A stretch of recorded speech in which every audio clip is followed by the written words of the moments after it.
Hi friends, welcome back to my new video. তো আজকে আবারও নিয়ে চলে এসেছি ব্লাউজের ওপর একটা কলকা ডিজাইনের ভিডিও। এর আগেও একটা কলকা ডিজাইনের ভিডিও নিয়ে এসেছিলাম, কিন্তু এবারে ভাবলাম কেননা একটা দুর্গা ঠাকুরের মুখের কলকা ডিজাইন করা যায়। তো যেই ভাবা সেই কাজ নিয়ে বসে পড়েছি ব্লাউজ, রং আর পেন্সিল নিয়ে। তো পেন্সিল দিয়ে আগে ড্র করে নিয়েছি, করে নিয়ে তারপরে আমি হলুদ রংটা দিয়ে পুরোটা করে নেব। আর আগে হলুদটা করে নিয়ে তারপরেই আমি কিন্তু কলকাটা করব, ততক্ষণে কী হবে হলুদ রংটা শুকিয়ে যাবে। তো দেখো হলুদ রংটা তো আমার কভার করা হয়ে গেছে। আর তারপরেই আমি কলকা ডিজাইনটা শুরু করছি। প্রথম দুদিকে আমি দুটো এসের মতন করে নিয়েছি, আর এসের মতন করেই আমি কলকা ডিজাইনটা করব।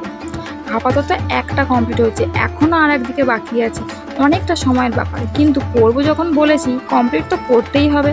তো আবারও মুকুটটা করতে করতে তোমাদের একটু দেখিয়ে দেবো। মুকুটটা এখনও বাকি আছে, আর এখানে গলার ওখানটায় চোকার একটা করব, সেটাও বাকি আছে। চলো তোমাদেরকে দেখিয়ে দিই। তো দেখো গলার নিচে চোকার আর মাথার মুকুটটা হয়ে গেছে, মাথার মুকুটটা এখনও বাকি আছে। আর কি বাকি আছে বলো তো? হ্যাঁ, ঠাকুরের চোখ মুখটা তো বাকি আছে, সেটা কি বুঝতে পারলে? দেখো ঠাকুরের চোখ মুখটাও কিন্তু আমার করা হয়ে গেছে। আর ব্লাউজটা এখনও বাকি আছে, কোনটা বলো তো? ব্লাউজের হাতা বাকি আছে আর নিচের বর্ডারটা বাকি আছে, সেটা না নেক্সট ভিডিওতে দেখাবো।